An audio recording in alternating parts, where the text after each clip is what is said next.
enseñanzas que traemos cada jueves acerca de el conocimiento de Dios. Vamos a avanzar, este es el mensaje número 9 de esta serie de mensajes del conocimiento de Dios. Mensaje número 9. Vamos a hablar de otro de los atributos o de las perfecciones de Dios, que sería su perfección. Hoy vamos a hablar acerca de la perfección de Dios. La perfección de Dios. Hermano, Dios es el ser perfecto. Y por lo menos hay dos cosas que vamos a hablar. Primero vamos a venir un poquitico la perfección de Dios, luego hablaremos de cómo la perfección de Dios en sus obras y la perfección de Dios en su voluntad. Hermano, no importa lo que a ti te pase, no importa lo que le pase a otra persona, lo que pase en este mundo, si algo nosotros estamos aprendiendo y tenemos que aprender es que Dios es perfecto en sus decisiones. Y otra vez, nada pasa si no está en la voluntad de Dios. Dios es tan grande y tiene el control desde las cosas más grandes que usted pueda conocer hasta las cosas más mínimas, más insignificantes que usted pueda saber. Dios tiene el control de todo, porque Él es un ser perfecto, y este tema de la perfección a mí me ha ayudado muchísimo a comprender a ese Dios perfecto. Cuando hablamos de la perfección de Dios, entendemos que la Biblia nos enseña que Dios es perfecto en su persona, en su obra. Quiere decir que no le falta nada. A Dios, tanto en su persona como en su obra, no le falta nada. No hay posibilidad de que haya un defecto en Dios. No existe esa posibilidad de que haya un defecto en Dios. Dios no puede ser mejor de lo que ya es, porque es perfecto, y no puede ser menos de lo que es, porque dejaría de ser Dios. Dios es intacto, Dios es íntegro como es, ni Él puede mejorarse, ni Él va a disminuir. Eso es muy importante que lo tengamos en cuenta cuando hablamos de la perfección de Dios. La perfección en la Biblia se relaciona con un estado de integridad absoluta. Es un absoluto la perfección, en este caso la perfección de Dios. La perfección bíblica implica la libertad de culpa, de defecto o de deficiencia, es decir, no hay defecto en Dios. Eso es lo que vamos a ver. En esa definición, pues vamos a ver cómo Jesús enfatiza la perfección de Dios, la perfección del Padre. Mateo 5:48, Evangelio según Mateo, capítulo 5, versículo 48. Él dice, Jesucristo, cuando termina pues de dar cómo debe vivir el creyente, Él dice, sed pues vosotros perfectos, como vuestro Padre que está en los cielos es perfecto. Aunque Él les dice a los creyentes que debemos ser perfectos, en este caso maduros, porque la palabra perfecto también tiene que ver con madurez, con integridad, y que podemos de alguna manera procurar alcanzarla, y que esa es la idea. Pero el punto que quiero enfatizar es cómo vuestro Padre que está en los cielos es perfecto. Es decir, el creyente debe procurar la perfección, y parte del hecho de que su Padre es perfecto. Y es impresionante esa expresión, porque nos ayuda a mirar quién es nuestro Padre, y como hemos venido hablando los domingos, somos sus hijos, y como hijos tenemos el carácter de ese Padre que es perfecto. Hermano, cuando uno piensa así, uno dice, bueno, entonces si Dios es perfecto, las decisiones de Dios son perfectas, lo que Él hace es perfecto, ¿cómo no confiar en Él? ¿Cómo no reposar en Él? ¿Cómo no descansar en Él? Tal vez nuestra humanidad caída no nos permite comprender decisiones de Dios. No nos permite entender las decisiones de Dios. Por eso es un error nosotros pretender lo que está ocurriendo, mirarlo desde nuestra perspectiva mental, desde nuestra perspectiva emocional o de la perspectiva caída del hombre, cualquiera que sea. Tenemos que aprender a ver las cosas desde la perspectiva de la palabra de Dios, desde la perspectiva de Dios mismo, que Él sabe por qué hace las cosas y son perfectas en Él. Así a usted y a mí no nos parezca. Por eso mucha gente tiene conflictos con Dios. Es impresionante, pero yo me he dado cuenta de que en esta pandemia que llevamos para año y medio, ¿cuántos que decían ser cristianos ahora ya no lo son? Colgaron la Biblia, dejaron la palabra de Dios, dejaron de congregarse, comenzaron a abandonar el cristianismo porque sencillamente tenían una idea de que Dios los iba a mantener libres del COVID, de pronto que por ser cristianos no les iba a caer. Otros reprendieron el COVID, otros echaron fuera que ese espíritu que no les iba a llegar. Muchos falsos profetas o pastores dijeron: no les va a llegar a ustedes si se cubren con la sangre de Cristo, si pactan tantas cosas. Y cuando vio que esto no fue así y el COVID tocó la familia y se llevó al ser más querido, abandonaron la fe porque no tenían una idea clara de quién es Dios. Y que así sea que Dios se lleve al ser más querido suyo o se lleve su economía, qué sé yo, hermano, Dios, si usted entiende que Él es perfecto, usted agachará la cabeza aunque diga: no entiendo, pero tú sabes por qué lo estás haciendo y lo estás permitiendo. Amén. Este tema de la perfección tiene que ayudarnos, tiene que levantarlos a confiar más en Dios.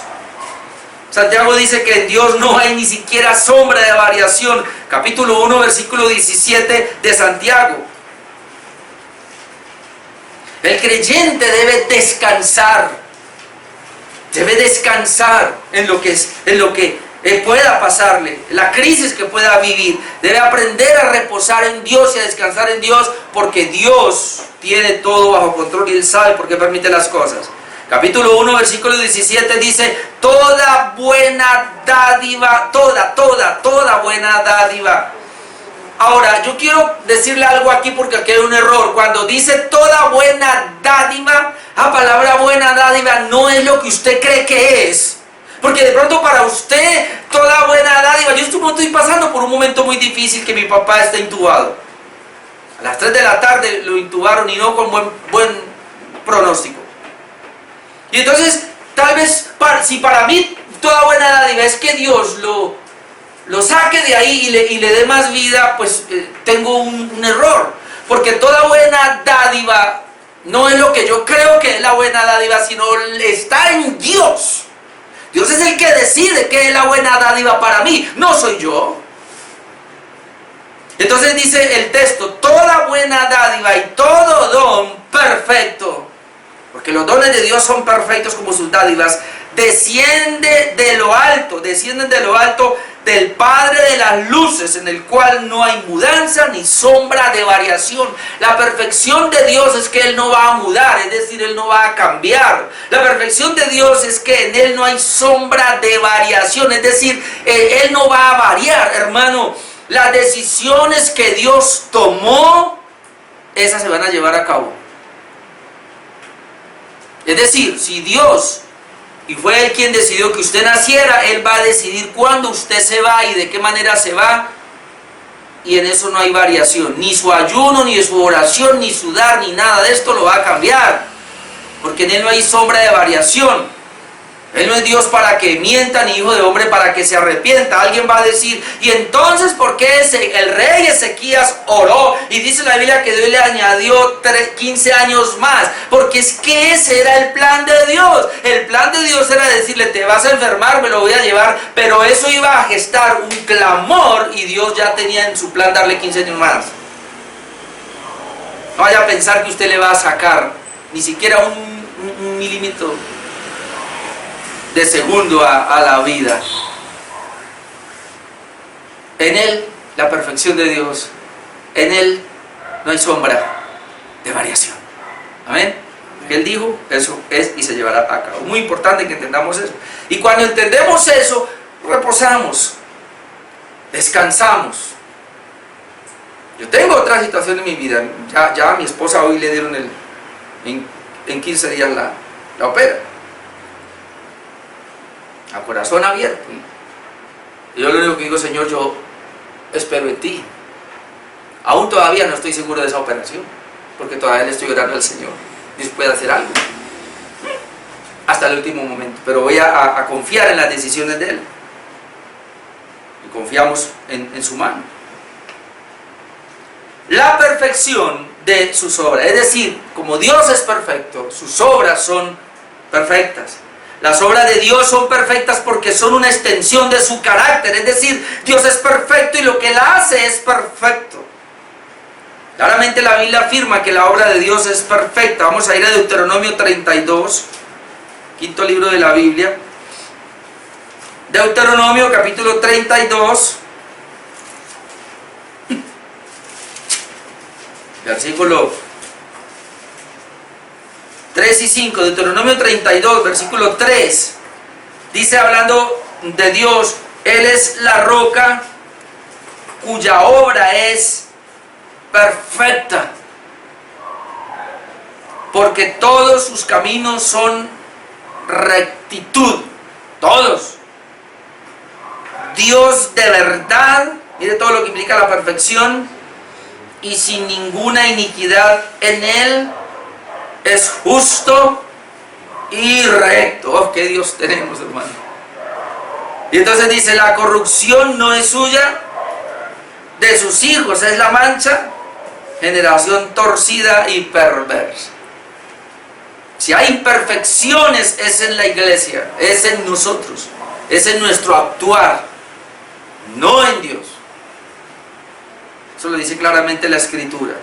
Sus caminos o sus obras y su palabra son perfectas. Salmo número 18:30. Salmo número 18:30. En cuanto a Dios, perfecto es su camino. Otra vez, porque es las obras de Dios, o en este caso el camino de Dios, es un despliegue de su perfección. Y acrisolada la palabra de Jehová, escudo es a todos los que en Él esperan. La palabra acrisolada es la misma perfección. Es decir, en cuanto a Dios, perfecto es su camino, perfecta la palabra de Jehová.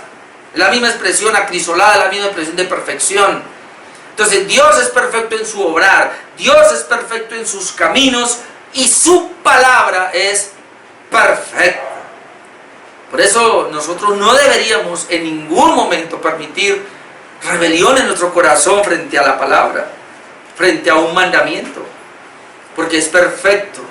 Y otra vez, hermano, por eso una de las cosas que yo le decía a mi papá ayer que hablaba con él era eso: de papá, ya deje de confiar en usted, ya deje de confiar en el hombre. Es el momento de confiar en Dios, solamente en Dios y nada más, porque toda la vida suya lo ha pasado confiando en usted y en lo que hace el hombre. Pero ya deje de confiar en usted y confíe en Dios, porque Dios, hermanos, es perfecto, sus decisiones son perfectas, su palabra es perfecta, y como lo vamos a ver más adelante, su voluntad es perfecta. ¿Qué hago yo, un hombre imperfecto, defendiendo mis ideas, defendiendo mis voluntades, defendiendo mis cosas, aún en contra de lo de Dios? ¿Qué hago yo rebelándome contra los mandamientos de Dios? ¿Qué hago yo rebelándome contra su palabra, que es perfecta? No. Pero es que no hay pero.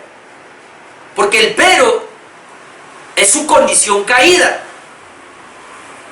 que cree que lo que Dios está diciendo no es perfecto.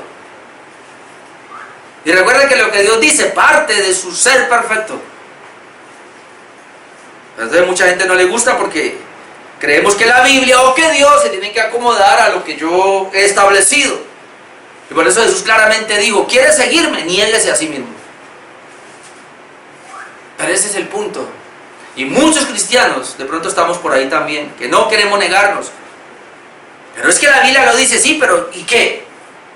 Yo hago en contra de lo que la Biblia dice y vive tranquilo. Pero la Biblia lo dice, ¿y qué? No hemos aprendido a confiar en Dios, porque confiamos en nosotros todavía. Sus obras perfectas buscan producir temor en el hombre. Ojalá que esto fuese así. Eclesiastés 3:14, ahí adelantico. Después de Proverbios. Eclesiastés 3:14. Miren lo que dice el proverbista, o el autor de Eclesiastés: he entendido que todo lo que Dios hace será perpetuo, es decir, tiene una eternidad. Sobre aquello no se añadirá, ni de ello se disminuirá. Y lo hace Dios para que delante de Él teman los hombres. O sea, la perfección de Dios y sus obras perfectas procuran, buscan en que el hombre le tema a Dios. Y si hay alguien que debe tener temor de Dios, somos nosotros los cristianos, que conocemos un poco la palabra. Pero es claro otra vez, mire, he entendido, tenemos que llegar a ese concepto, que todo lo que Dios hace, hermano, todo. Hay gente que todavía le atribuye cosas que Dios hace, se las atribuye al diablo. Cosas que Dios hace, se las atribuye a los demonios. Que no pueden pensar que Dios actúe de esa manera. La gente tiene una idea de Dios extrabíblica, es decir, escuchaba al pastor Juan Manuel esta semana, decía, el problema con la gente es que tiene dioses, tiene papas en el mismo cristianismo. ¿Qué es un papa? La voz del papa es la voz de Dios, ¿sí o no? Entonces en las iglesias cristianas, los son papistas, y para muchos cristianos el papa es su pastor, su apóstol. Entonces lo que él dice es voz de Dios. No, es que lo dijo el apóstol, es que lo dijo el profeta, no, es que lo dijo el pastor. Sí, pero eso no es lo que dice la Biblia, no, pero es que él lo dijo. ¿Hasta dónde hemos llegado? Y una cosa es lo que digan los hombres y otra cosa es lo que dice Dios. Y aquí vemos claramente que la Biblia dice, todo lo que Dios hace será perpetuo. ¿Por qué es perpetuo? Es decir, tiene eternidad. ¿Por qué? No hay cambio en lo que Él hace, no hay sombra de variación, porque es perfecto. Entonces dice, sobre aquello no se añadirá. Ay, hermano, ojalá entendiéramos eso. Sobre lo que Dios determina no se le puede añadir. Y luego también dice, ni se le puede quitar, ni de ello se disminuirá. ¿Y por qué lo hace así? Y lo hace para que delante de Él teman los hombres. Por eso muchas cosas usted no las va a entender. Y hermano, y nos va a tocar sufrir. Y muchas veces en las decisiones que Dios toma nos pone a sufrir a nosotros para que a ver si tenemos temor, a ver si comprendemos un poquito y tenemos temor de Dios. Mire, a Dios, si Dios quiere inclusive salvar ciertas personas, así sea una persona, no importa si se lleva un poco. Pero a veces no lo entendemos así. Por eso cada situación que pase en nuestro entorno debe hacernos pensar por qué Dios, o para qué Dios mejor, está permitiendo esta situación. Algo hay detrás de todo esto que hay que entender. Dios obra en el cristiano sus obras perfectas, o lo que normalmente nosotros llamamos las buenas obras. Las obra Dios en el cristiano porque vienen de Dios, que es perfecto.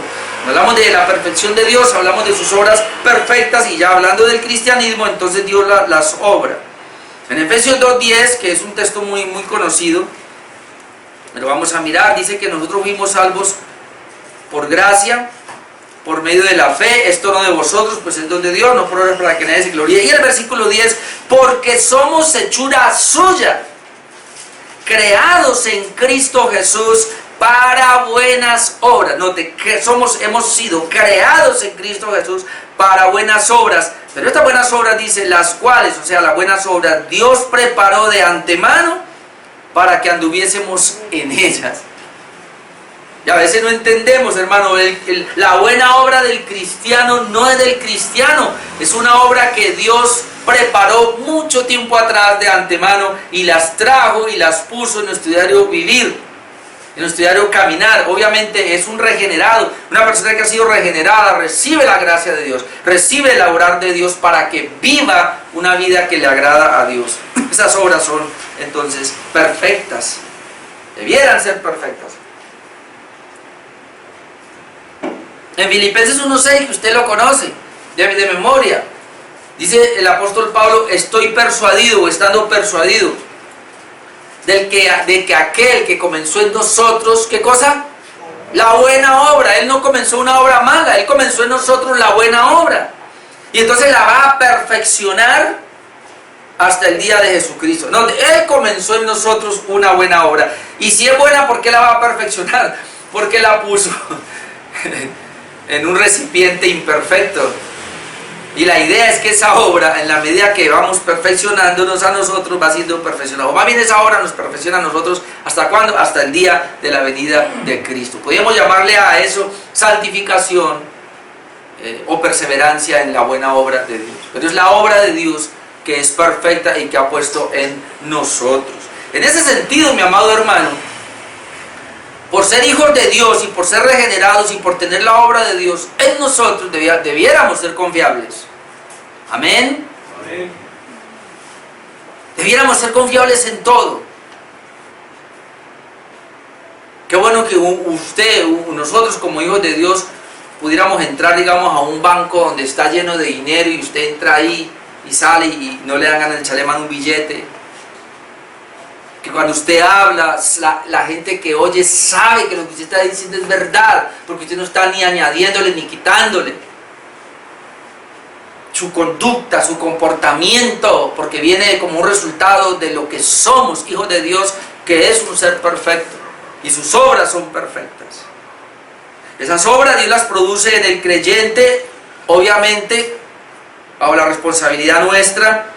Filipenses 2, ese texto siempre es impresionante porque habla de la obra de Dios, pero la responsabilidad del creyente. Filipenses 2:12. Filipenses 2:12 dice: por tanto, amados míos, como siempre habéis obedecido, no como en mi presencia solamente, está hablando el apóstol Pablo, sino mucho más ahora en mi ausencia, ocupaos en vuestra salvación con temor y temblor. ¿Por qué? Porque Dios es, versículo 13, porque Dios es el que en vosotros produce, así el querer como el hacer por su buena voluntad.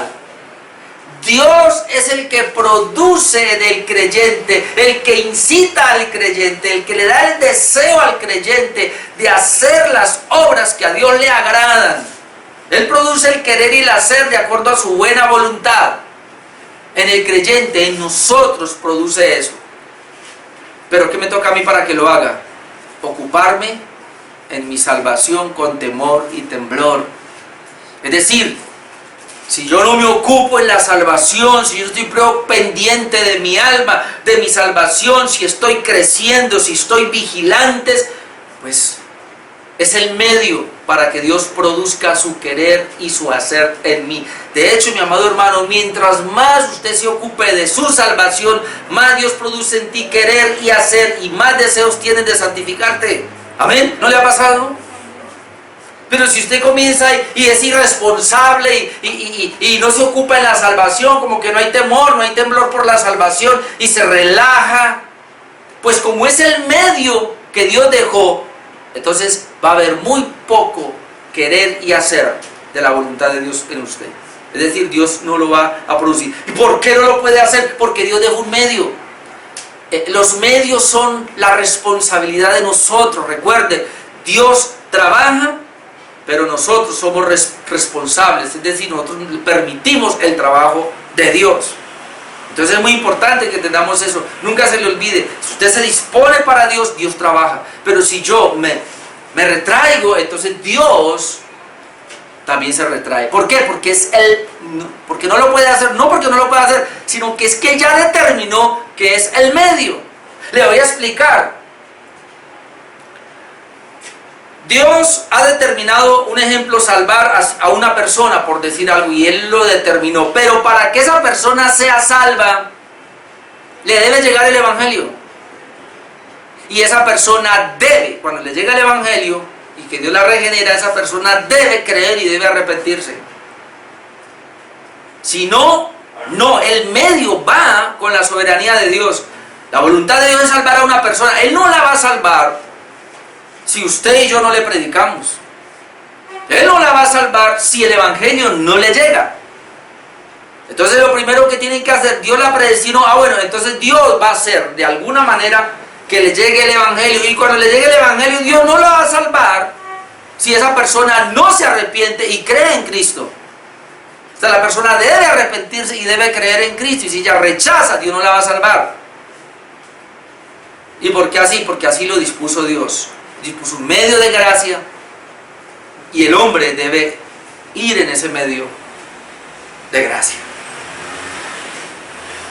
Y eso no anula entonces la perfección de Dios, no, porque Dios dejó el medio de gracia y dejó la manera de actuar. Y el último punto, la perfección de su voluntad. Vimos la perfección de Dios, explicamos un poquitico. Dios es íntegro, total, sin defecto. Vimos la perfección de sus obras, y ahora vamos a ver la perfección de su voluntad, aunque ya hablé un poco de eso. Y otra vez, su voluntad es perfecta porque se funda en su carácter perfecto.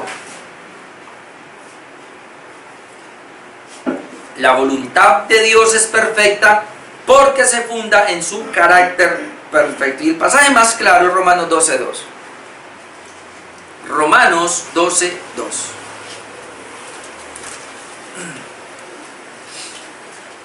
Dice: no os conforméis a este siglo, sino transformaos por medio de la renovación de vuestro entendimiento, para que comprobéis cuál sea la buena voluntad de Dios, agradable y perfecta.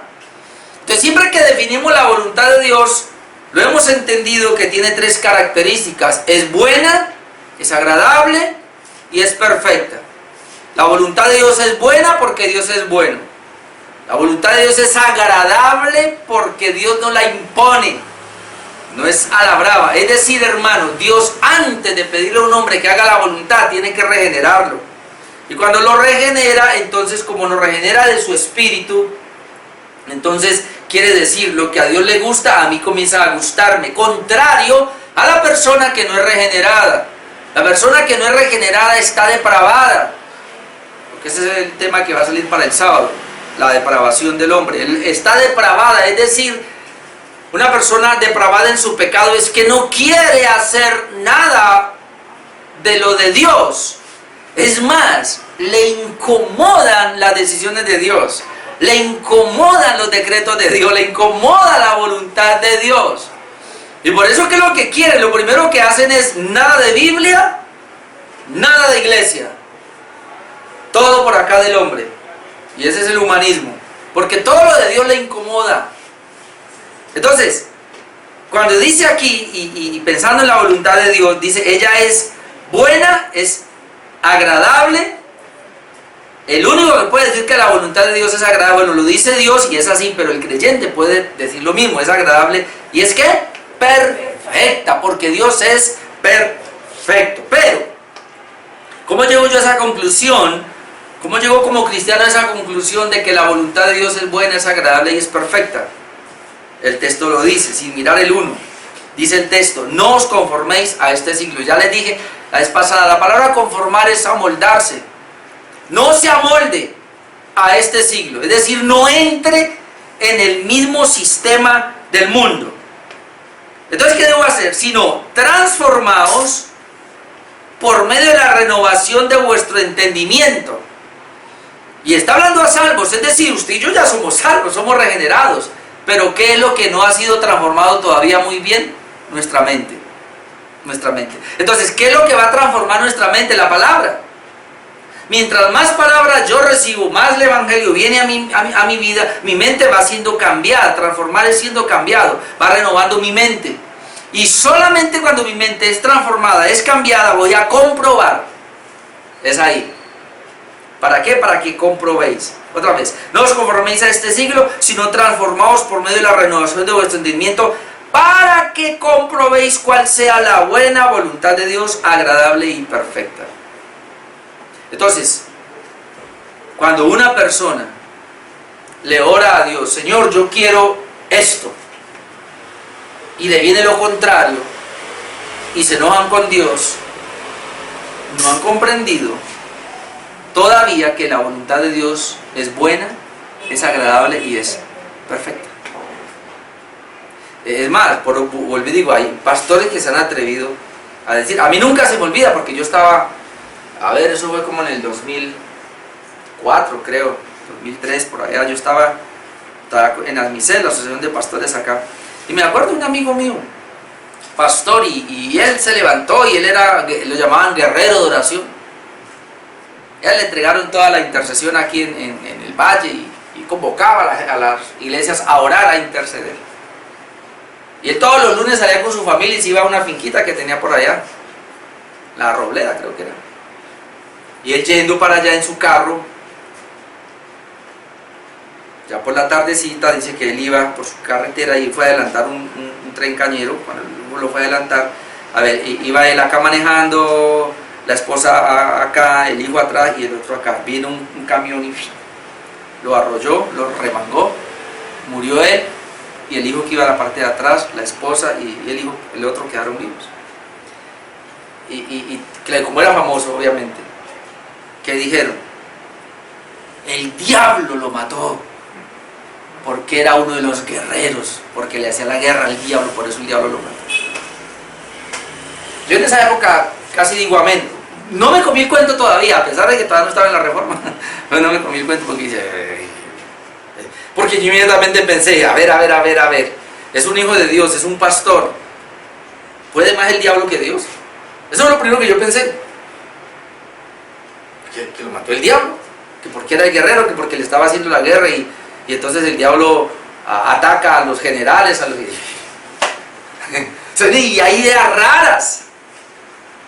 Pero es lo que la gente piensa, tiene una idea equivocada, no conocen que la voluntad de Dios es perfecta y que Dios es el que toma las decisiones, y si Dios lo permitió, además fue culpa de él, fue una imprudencia de él porque puso a adelantar un tren cañero y no calculó bien y ya le echaron la culpa al diablo, porque así es el hombre, cuando el hombre no puede comprender y como que se asusta a culpar a Dios de alguna manera. Hermanos, no estamos culpando a Dios de que Él mate gente. Lo que estamos diciendo es que nada ocurre sin la voluntad de Dios.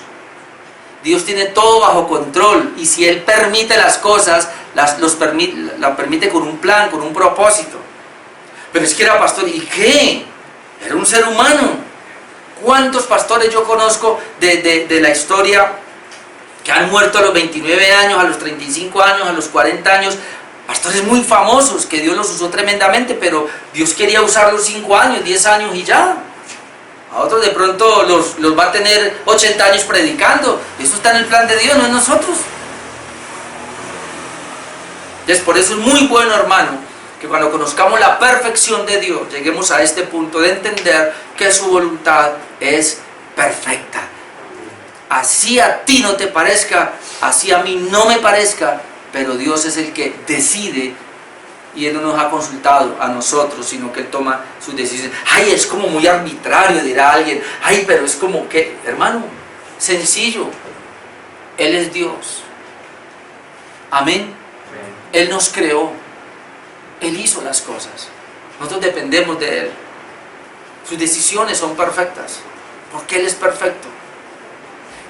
Yo cuando aprendí esto, yo como que bajé, porque tiende uno a reclamar a veces.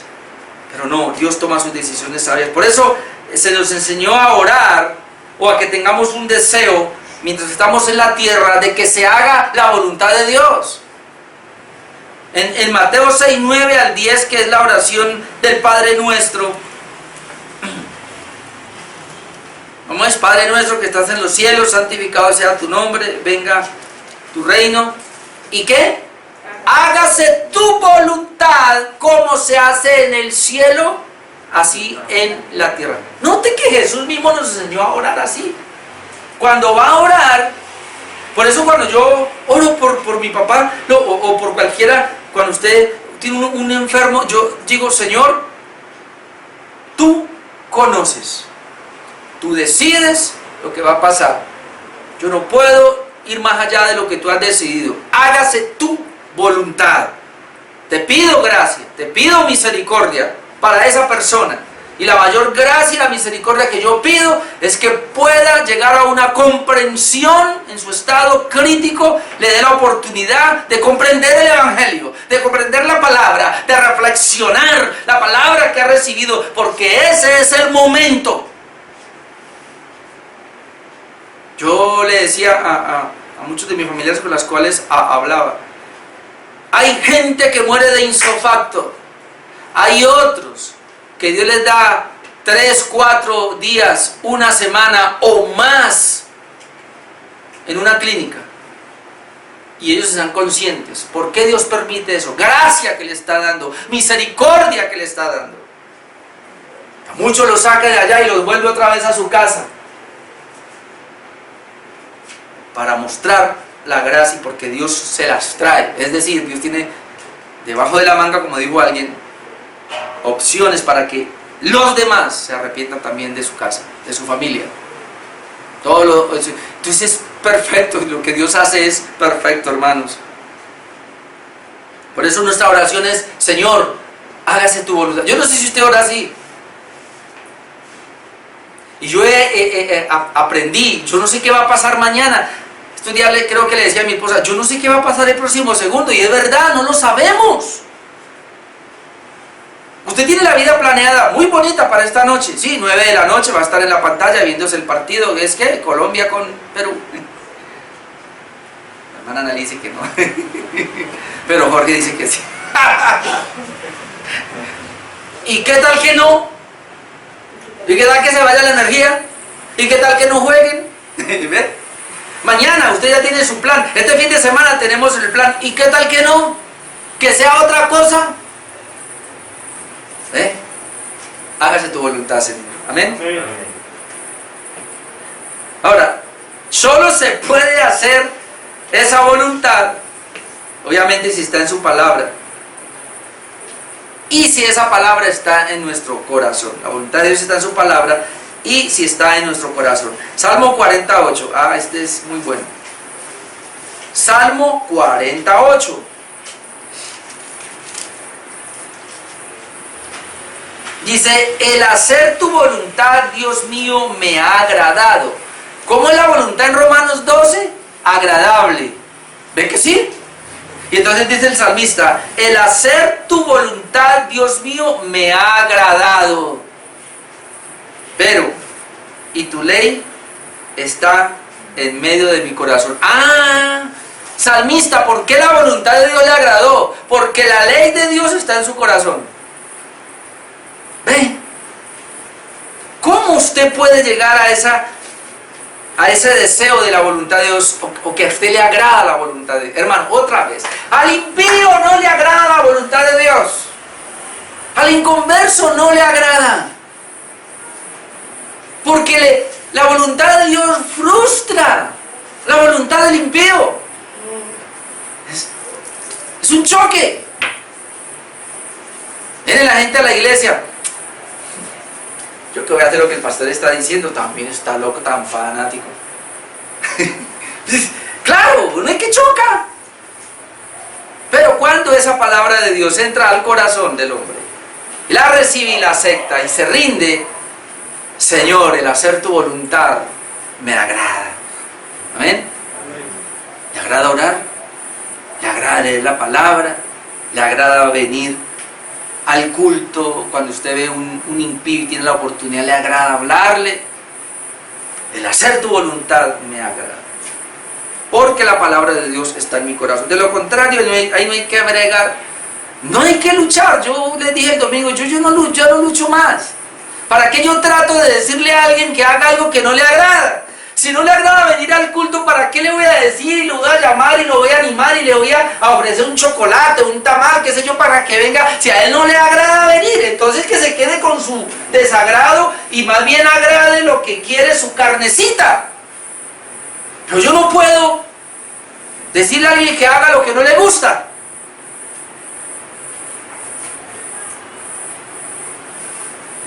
Ahora, Jesús nos dio ejemplo de cómo imitar la voluntad de Dios, que es perfecta. Porque la voluntad de Dios viene de su carácter perfecto. Y aquí le voy a poner, ¿Cómo era la voluntad de Jesús para él? Juan 4:31.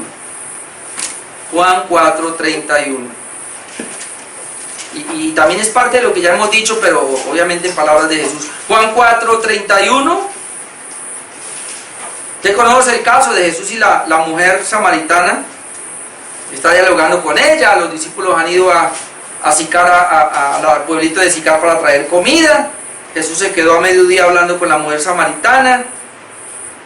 Entonces dice el verso 30, entonces salieron de la ciudad y vinieron a él. Entre tanto los discípulos le rogaban diciendo, Rabí, come. Él les dijo, yo tengo una comida que comer que vosotros no sabéis. Entonces los discípulos decían unos a otros, ¿le habrá traído alguien de comer? Jesús les dijo, mi comida es que haga la voluntad del que me envió y que acabe su obra. ¿Qué era la voluntad de Dios para Jesús? Su alimento, su comida. Mi comida. Yo no estoy tan preocupado por la comida material. Mi comida es que yo haga la voluntad del Padre que me envió y que acabe su obra. Por eso estoy hablando con la mujer samaritana y predicándole el Evangelio. Eso es un muy buen ejemplo.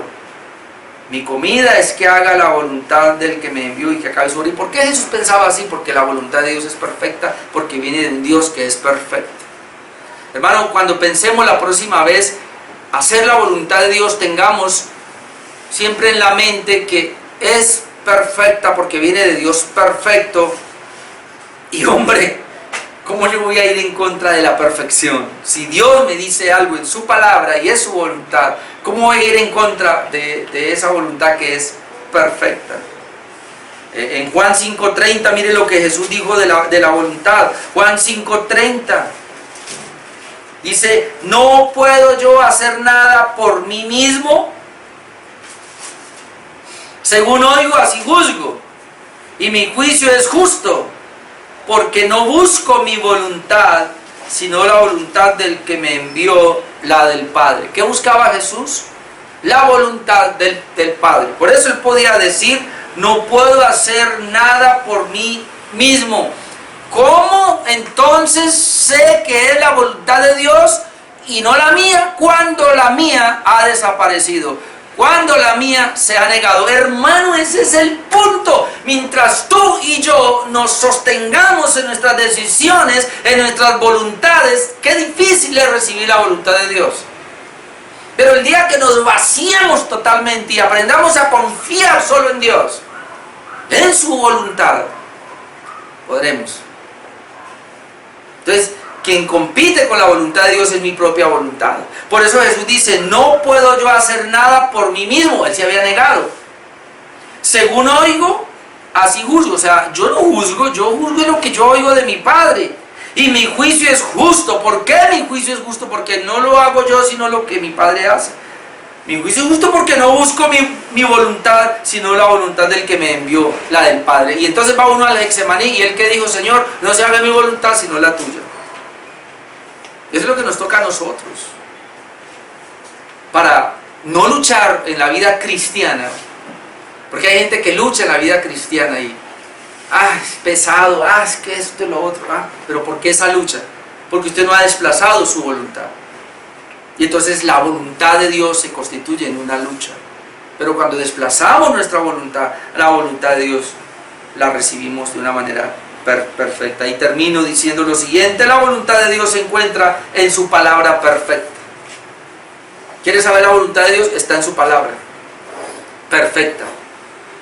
Por eso 2 de Timoteo, que usted lo conoce, 3, 16, 17, 2 de Timoteo 3, 16, 17, toda la escritura es inspirada por Dios y útil, toda útil. ¿Para qué? Para enseñar, para corregir, para redarguir, para instruir en justicia, a fin de que el hombre de Dios sea como es Dios, perfecto, enteramente preparado para toda buena obra. Es decir, la palabra de Dios es la que se encarga de trabajar en nosotros, sacar la obra de Dios en nosotros y nos lleva a una perfección. 2 de Timoteo 3, 16 y 17. Y termino, por medio de ella conocemos su voluntad. Por medio de la palabra de Dios conocemos su voluntad. Salmo 1, 1, 2 lo conoce. Bienaventurado el varón que no anduvo en consejo de malos, ni estuvo en camino de pecadores, ni en silla de escarnecedores se ha sentado. Entonces, ¿qué hizo ese varón? Sino que en la ley de Jehová está su delicia, y en su ley medita de día y de noche. Note que ese es el punto. Entonces, ¿cómo yo conozco la voluntad de Dios en su palabra? Pues renunciando a lo otro. Es decir, no anduvo en consejo de malos, no anduvo en camino de pecadores, ni se sentó en silla de escarnecedores, sino que ¿qué hizo? En la ley de Jehová está su delicia. En la ley de Jehová está su delicia, y en esa ley va a meditar. ¿Cuándo? De día y de noche. De día y de noche. La pregunta es, cristiano, ¿cuántas veces usted medita en la palabra de Dios? ¿Cada vez que se acuerda? Ah, pero el televisor sí no lo puede apagar, ¿verdad? Yo puedo sentarme ahora un ratico y ver el partido, me gusta, porque yo vengo de un tiempo con la palabra, y porque Dios me dio la gracia de preparar y predicar este tema. Y usted también, porque se sentó aquí a escuchar la palabra de Dios, por lo menos lleva esta palabra. Pero ¿qué de otros que no se someten a la escritura? No hay palabra, pero eso sí, ahí están detrás. Termino con el Salmo 19, porque no lo puedo dejar ir. Salmo 19, este es precioso. Salmo 19, 7 al 11. Lo leo. La voluntad de Dios es perfecta, porque Dios es perfecto, y esa voluntad de Dios se encuentra en la palabra. Salmo 19, versículo 7. La ley de Jehová es perfecta. ¿Por qué a veces la gente, Dios mío, le incomoda? No, eso no es lo que quiere decir el pasaje. ¿Cómo? ¿Se equivocó Dios entonces? No, lo que quiere decir es esto. ¿Cómo así? Yo no tengo autoridad para venir y acomodar la palabra de Dios a mi mano. Tengo que aceptarla como es, porque ella es perfecta. La ley de Jehová es perfecta, que convierte el alma. El testimonio de Jehová es fiel, que hace sabio al sencillo. Los mandamientos de Jehová son rectos, que alegran el corazón.